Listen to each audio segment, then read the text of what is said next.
어떤 약을 먹으면 살이 쪽쪽 빠진다더라, 다이어트 약은 중독이 된다더라 등등 소문이 무성한 다이어트 약에 대해서 알기 쉽게 설명을 해드릴게요.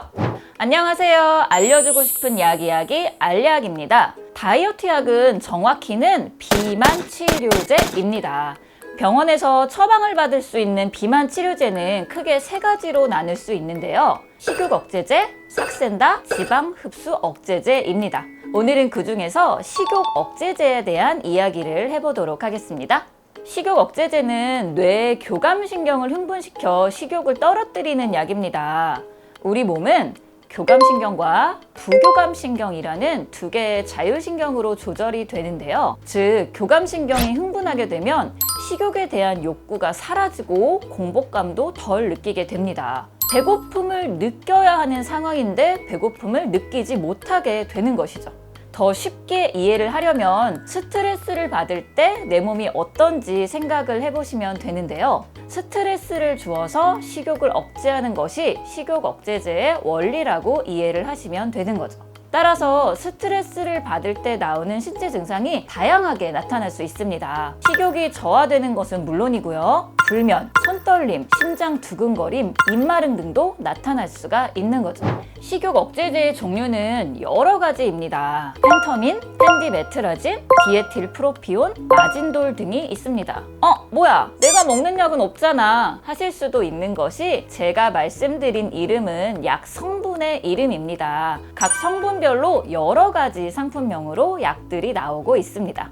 이들 약 중에서 식욕 억제 효과가 가장 강한 약이 바로 펜터민 성분의 약들입니다. 식욕 억제 효과가 좋은 만큼 처방도 많이 되는 약이고 부작용도 크고 오남용이 많이 되기 때문에 사회적인 이슈로 많이 거론이 되고 있습니다. 그렇다면 펜터민의 부작용은 어떤 증상들이고 왜 문제가 되는 걸까요? 펜터민의 문제가 되는 부작용은 크게 3단계로 나눌 수 있습니다. 1단계는 비교적 가벼운 부작용들로 손떨림, 가슴 두근거림, 불면증, 입마름 등입니다. 앞에서 설명해드린 바와 같이 교감신경 흥분 작용에 의한 부작용들이죠. 부작용을 경험하신 분들 중에서는 밥을 너무 안 먹어서 손이 떨리는 줄 알았다고 말씀하시는 분들이 많다고 합니다. 2단계는 환청입니다. 실제로는 발생하지 않는 소리가 귀에 들린다는 건 단순한 부작용을 넘어서 2차적으로 정신과적 문제가 나타난다는 의미입니다. 3단계는 망상입니다. 환각 증상이 나타나기도 하고 뭔가 말도 안 되는 일이 일어난다고 느끼게 되는 거죠. 그렇다면 이런 심각한 부작용은 왜 생기는 걸까요?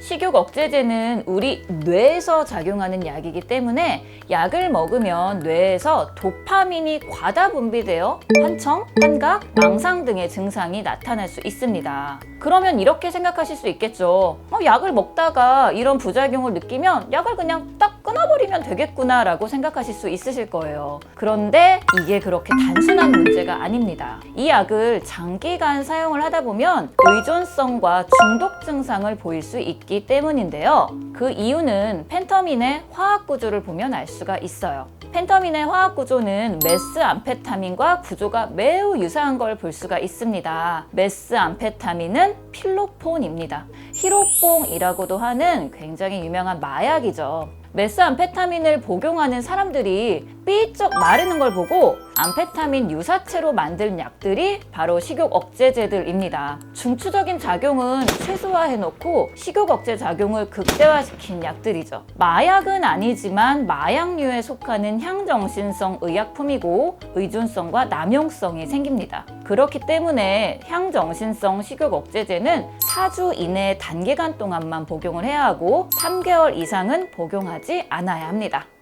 이렇게 효과는 좋지만 부작용 위험이 큰 펜터민의 용량을 줄여서 복합제로 만든 약이 있습니다. 바로 큐시미아입니다. 큐시미아는 2020년에 국내 출시가 된 식욕 억제제인데요. 출시된 지 얼마 되지 않았지만 비만 치료제 중에서 시장 점유율 2위의 약입니다. 펜터민과 토피라메이트 성분이 같이 들어있는 약으로 펜터민 용량이 낮아서 부작용 발생 위험을 줄인 약입니다. 용량별로 총 4단계의 약이 있는데 가장 높은 단계의 큐시미아도 펜터민 단독 제제보다 펜터민 함량이 반도 안 됩니다. 토피라메이트라는 성분은 원래는 편두통이나 간질 치료제로 사용이 되는 성분이지만 식욕 감소 효과가 있다는 것이 밝혀져 비만 치료제로 사용을 하고 있습니다. 큐시미아의 장점은 식욕 억제 효과가 하루 종일 지속된다는 점인데요. 아침에 큐시미아를 복용하면 처음에는 펜터민이 방출되어 식욕 억제 효과를 보이고 펜터민의 효과가 점점 떨어져 갈 때 토피라메이트가 서서히 방출되어 늦은 시간까지 식욕 억제 효과를 가질 수가 있습니다. 이 약이 요즘 굉장히 처방이 많이 되고 있는 약이거든요. 복용 방법에 대해서 조금 더 자세하게 알려드리도록 할게요. 큐시미아는 식사와 무관하게 매일 아침 1일 1회 일정을 복용하는 약입니다. 불면증이 올 수도 있기 때문에 저녁 복용은 피하시는 게 좋습니다. 낮은 용량부터 시작해서 서서히 높은 용량으로 복용을 하는 약입니다. 복용하는 방법은 잠시 영상을 멈추고 화면을 참고해 주세요. 펜터민의 용량이 적다고 하더라도 불안, 불면, 입마름 등의 부작용은 올 수 있고요. 토피라메이트로 인해서 손발의 마비나 따끔거리는 감각 이상이 올 수 있습니다. 또 갑작스럽게 약을 끊으면 발작을 일으킬 가능성이 있기 때문에 치료를 중단하기 전 적어도 일주일 동안은 하루 걸러 한 번 복용을 하며 점차적으로 약을 끊어야 합니다. 복합 성분으로 된 식욕 억제제가 한 가지 더 있는데요. 콘트라브입니다.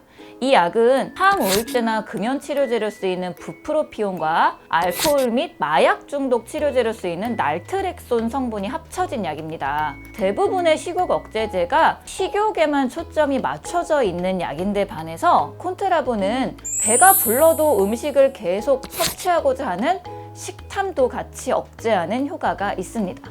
항우울제 성분이 있어서 우울증이 있는 비만 환자에게 처방되기도 하고 금연 중인 비만 환자에게도 처방되기도 합니다. 다른 식욕 억제제들이 향정신성 의약품인 것에 비해서 비향정신성 약물로 안전하게 사용할 수 있다는 장점이 있지만 그에 반해 효과가 조금 약할 수도 있습니다. 식욕 억제제들은 비만 치료제로 효과가 좋은 건 사실입니다. 하지만 그만큼 부작용과 의존 위험성이 큰 것도 사실이죠. 오늘 영상을 보시고 식욕 억제제 양면성에 대해서 이해가 잘 되셨으리라 생각됩니다. 다음 시간에는 비만 치료제 시장 점유율 1위 약이죠. 삭센다에 대한 영상으로 찾아뵙도록 하겠습니다. 영상 보시고 궁금한 점 있으시면 댓글 남겨주세요. 지금까지 알려주고 싶은 약 이야기 알약이었습니다.